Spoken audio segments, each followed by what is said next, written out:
On the news tonight, APC group guests on Good Morning Nigeria applaud President Tinubu's nationwide broadcast as protest continues. Prioritize employment generation, federal government urges state governments. Good evening and welcome to NTA Ijebu ode news at 7. My name is Anthony Gandonu. Now the news in details. Against the backdrop of President Bola Tinubu's nationwide broadcast, some groups on the platform of the governing All Progressives Congress (APC) have aligned with the government, saying the president's speech reflects on the reality of the day's economy, and commended the ongoing reforms under the renewed hope agenda, which are already yielding desired results. Political correspondent Abubakar Akwanga reports.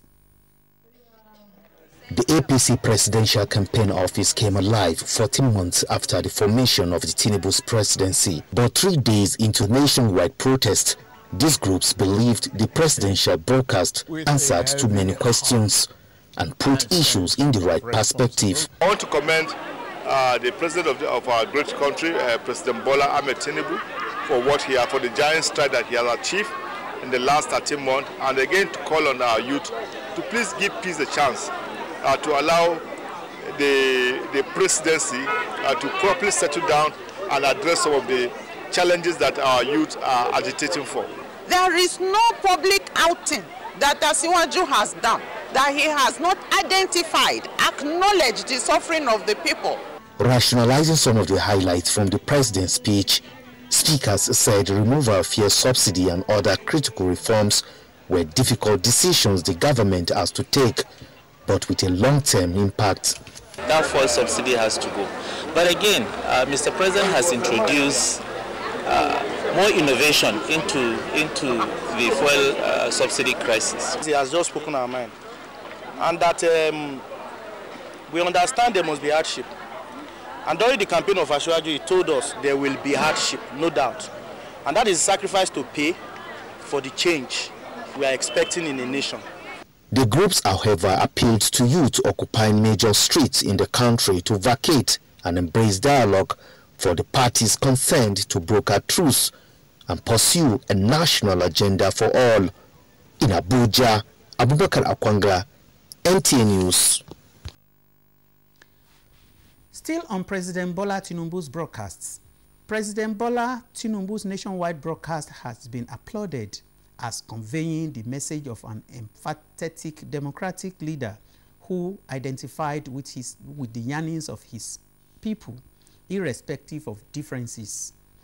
Guests on Good Morning Nigeria are emphatic that his broadcast is also indicative of his determination to ensure good governance, unlock the economy, and maintain the indivisible strong nation. Lydia Sampson reports. The guests recalled how in the past some Nigerian leaders had allegedly wheeled out vindictive broadcasts during past protests. They say the difference is clear, as President Bola Tinubu in his broadcast is not only setting a template for sustainable dialogue and engagement, but itemized what the administration has been doing towards resetting the economy. They should now couple up a leadership structure and take the offer for dialogue. These people, their credibility matters a lot. Will they be able to be very honest? And of course, they must be very as close to the president as possible, such that the people who are dialoguing with them know that the president will get to know the outcome of the dialogue, and if it requires certain action. With 97% debt reduced to 68%, as well as other laudable government policies targeting increasing shared prosperity, they believe it is time for genuine protesters to call off the protest for structured engagement with government through dialogue. Apart from the fact that a lot of money is coming into the economy in order to address developmental challenges, the president has brought the debt service to revenue from about 97% to about 68%. So essentially, rebuilding the economy means that in the interim, there will be pains. But as we go along, these pains will be relieved, will be addressed as much as possible. This can only be done again through constructive engagement, and I would recommend that labor should be consciously cultivated by the federal government or vice versa, so provide platform to meet with civil society in a manner in which this good laudable vision of the president will be translated to good governance. Has condemned what played out as organized violence, thuggery, and outright lawlessness in some parts of the country, negating the hitherto peaceful protest. In Abuja, Lydia Samson, NTA News. Still on the ongoing protest, the 5th day of the ongoing nationwide protest witnessed low turnout in Federal Capital Territory, Abuja. Joseph Otsien, who has been monitoring the demonstrations, reports that a handful showed up at the Moshood Abiola National Stadium, while other strategic places in Abuja maintained calm. From the first day of the 10 days nationwide protest, the number of protesters have continued to reduce. At the Moshood Abiola National Stadium, a handful of protesters came out and were granted access only inside the National Stadium to prevent traffic congestion on the Federal Highway.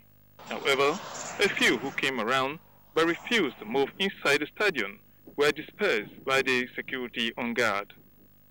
Following President Bola Tinubu's broadcast to the nation, where he explained efforts made by the federal government to address concerns of citizens and calling on the agitators to embrace more dialogue, some organizers of the protest addressed the media, saying they would give government another chance for dialogue, but some remain unsatisfied. And with little to show at the National Stadium, the journalists take their leave. Meanwhile, the Eagle Square, Secretariat, and the Unity Fountain were all calm.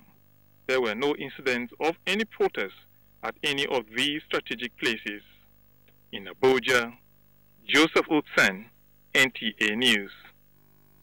Here in Ogun State, the federal government is appealing to state governments to prioritize employment generation, economic empowerment, and wealth creation to reduce poverty and make life more meaningful for Nigerians.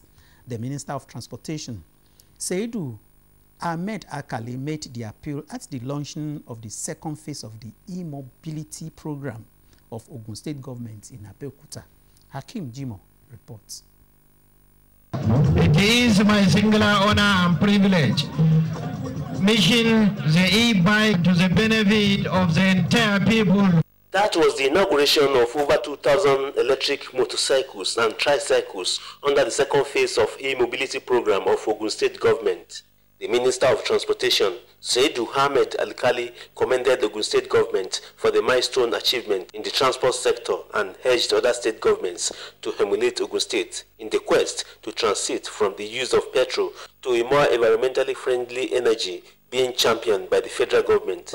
It is essential to note that this program is launched at no better time than now, in recognition of the need to devise alternative mobility technology that will ease transportation difficulties, reduce emission of hazardous and toxic combustion products. Ogun State Governor Dapo Abiodun says his administration is committed to mitigating the effect of fuel subsidy removal on the people through employment generation and wealth creation. By creating jobs, stimulating local economies, and ensuring that our youth have the access to skills that will be in the future and guarantee their job potential. We are investing in the talent of tomorrow and building a workforce that is ready to embrace the challenges and opportunities of a rapidly changing world. Goodwill messages centered on the need for stakeholders to key into the federal government transition to renewable energy programs in driving the nation's economy. In Abeokuta, Hakim Jimo, NTA News. In a bid to address some bottlenecks and other challenges that pensioners encountered under the Pension Transitional Arrangement Directorate (PTAD), the Directorate has officially inaugurated its office in Ilorin, the Kwara State capital, to bring its services closer to the beneficiaries in the state. The Executive Secretary of PTAD, Dr. Chioma Ejikeme, says the inauguration will strengthen and improve PTAD's operation in the zone. Armand Fulani's report is presented. The inauguration of the Ilorin office, which is the second in the North Central after Abuja, will not only resolve some of the bottlenecks regarding traveling to Abuja for complaints, but also address all legitimate complaints of non-payment of gratuities to some pensioners and death benefits to next of kin of deceased pensioners. The Executive Secretary, Dr. Choma Ejikeme, explained that pension scheme under PITAD has also received a boost as the federal government has graciously approved the payment of increment of pensions with arrears by the end of August. This is a project that we've been carrying out to let our pensioners be able to confirm their aliveness from the comfort of their homes without having to come to any verification center. So we have started implementing the result of that I'm alive confirmation in the sense that the pensioners who have not confirmed their aliveness, we have dropped them from the payroll. Since the establishment of PITAD in 2013, the pensioners testified that they have been enjoying stable payment of their pensions. Instead of having a permanent pensions payroll that will go for years, which we don't know where the monies are going, the thing has been reducing. We receive our money regularly every month.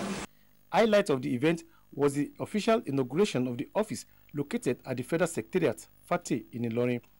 The Ilorin office is equipped with a robust complaint resolution unit, good customer support service and email service that pensioners can make use of, which is complaints@pitad.gov.ng. The news will continue after this break. Stay tuned.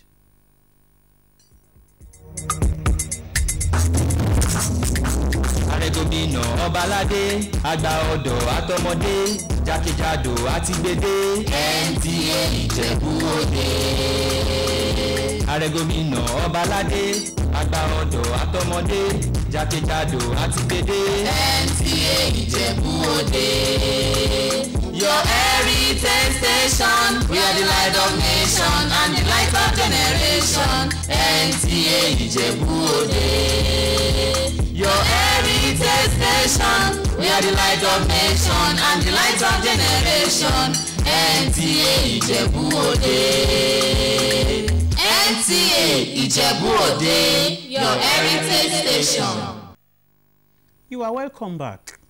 The ECOWAS Parliament is recommending to member states to adopt regulations on plastic product harmonization for the region to have plastic-free environment. This was contained in a draft report adopted by Committee on Agriculture, Environment and Natural Resources at the end of a delocation meeting in Winners-Bra, Ghana. ECOWAS Parliament correspondent Mohammed Rabiu Ali reports. The week of knowledge sharing described by committee members as fruitful. It is now time for action to address the problem of indiscriminate use and dumping of plastic waste. Members recommend sensitization as key to unlock numerous benefits associated with. These include job creation, enhanced public health, and serene environment. The various stakeholders and experts have provided us with practical insight and inspiration to adopt in the different member states of ECOWAS and scale these initiatives within our respective communities. Prior to this, a town hall meeting was organized by ECOWAS Parliament in Winneba and engaged stakeholders on how best to tackle the challenges posed by plastic waste. An example of devastating impact that plastic waste has is on fishery, aquaculture, and tourism, especially in the coastal community where many people live. Take your time to put a separate container where anything that you use or you see as a waste in the family, you put it in that container, so that you will have plastic, you'll have other forms of waste separately. Members believe that the earlier the region encourages citizens in turning waste to opportunities, the better. Muhammad Rabiu Ali, NTA News. Now to judicial matters. A blueprint for the promotion of efficient cost service delivery models is underway. The design plan is to raise the standard of excellence in the administration of justice in Nigeria. Dele Atumbi of our judiciary desk reports. Judiciary is often seen as the last hope of the common man and the bastion of democracy, which promotes the rule of law rather than the rule of the thumb. As an arm of government, it brings equity to bear on the adjudication of matters before it, thereby promoting substantial justice. To continue to carry out this onerous task, the justice sector must key into the advantages offered by the ICT using modern-day electronic device to enhance service delivery. The development is to make judicial services transparent, efficient, and easily accessible to court users. To achieve this, the National Judicial Institute, which is the training arm of the judiciary, brought together the supporting staff in the justice sector to be able to rub minds on ways to enhance the service delivery in the Temple of Justice. This forum provides a valuable opportunity for us to explore and implement strategies that will not only streamline our operations, but also uphold the principles of justice. Furthermore, effective court services are not merely about expediting cases, they are about ensuring accessibility, transparency, and fairness. Each of you, in your respective roles, contributes to the larger goal of advancing justice.